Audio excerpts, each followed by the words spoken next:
Hey guys, how you doing? Coming back at you today with another video.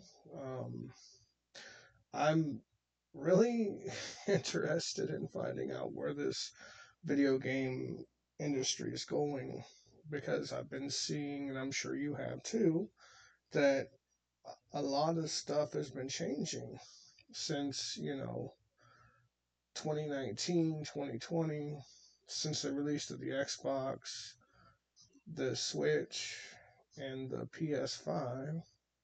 Prices have been going up and up and up on almost everything. We are in a whole new era, apparently, where you can see prices go so high that they're going to price most of us out of it. And I'll tell you, I was around for over 40 years. I could go into a store back in 1988, 89, and I could buy a game and I'd go home, put it in my console and play it. That's back when there were cassettes, cartridges. Now, the game ain't even on the disc half the time. The game is just not there. Or you have to download a hefty patch. Back then, like in 1989, 90-ish, when Nintendo made, or even Sega or Atari or any of them made a revision to a video game, they'd have to release the whole game all over again for the same price.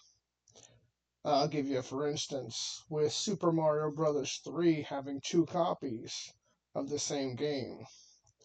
One was a revision, one was the original. They costed the same, but when they put the new one out, they pulled the old one off.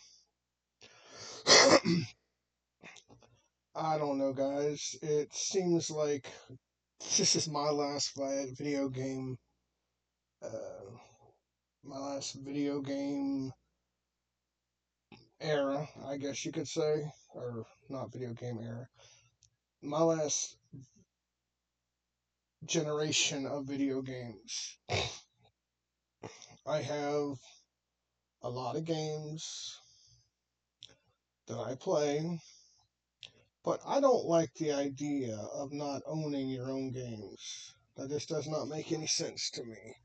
How can I not own a game I buy? I understand the DMCA and all that, but if I buy a cartridge, and this is to Nintendo themselves, if I buy a cartridge and it does not come with the full game, I'm not happy.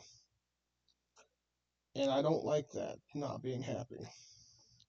If they can't give me the game on cartridge like they supposed to, then I don't want it. And I think a lot of third party developers and publishers are learning this because most people have the same mindset that if it does not come on the full cartridge, now I'm not talking about where you have to download a patch. As long as the game is playable without a patch, or I don't have to download 3,000 gigabytes of store stuff for the storage. Because believe it or not, guys, the Switch 2 is not that big. The 256 gigabytes, it fills up very quickly. So when you have to download every single game, then it's not worth it. And then we got, don't even get into Xbox and the PlayStation. The PlayStation 5, at least they give you a way to upgrade the SSD to another SSD. So that's something there. I have a 2 terabyte on my own PS5. I only have a 1 terabyte Xbox Series X because I refuse to buy that external drive that they have that plugs in the back. I will not buy that, no matter what. I just don't see a way with gaming going so high that we're going to be able to afford video gaming soon. The industry is it's just going downhill very quickly, and they're seeing this decline. So to fix their decline, they're trying to raise the prices. Well, raising the prices is not helping anybody,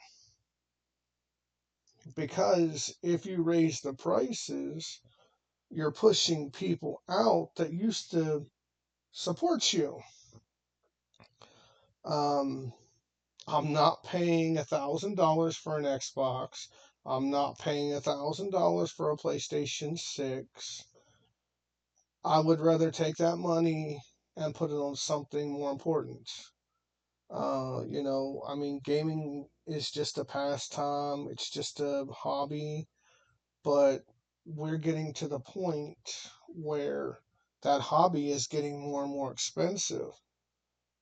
And I think you all would agree with me that the expensiveness of the hardware and the expensiveness of the games themselves is tearing people up. There's got to be a break somewhere. We can't continue to raise the prices and hope that it doesn't get noticed. Because if it doesn't get noticed, you know, I mean, what good is it?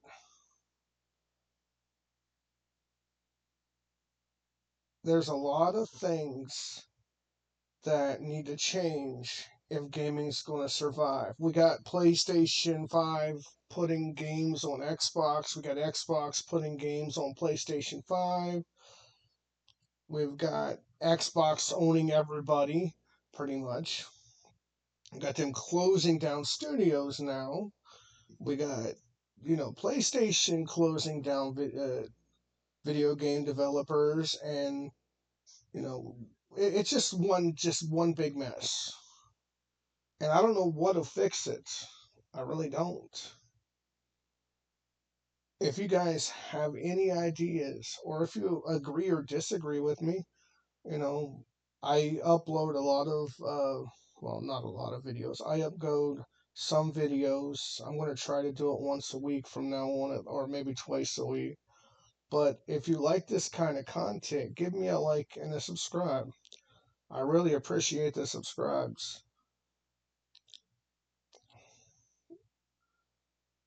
We are at a point where nothing's going to get cheaper. And if we don't change, which I'm guessing we're not, then we're going to be going downhill quickly. Again, as I said, we're going to go downhill. Where's it going to end? Where are we going to end? There's nothing that's going to fix the video game industry but probably a crash.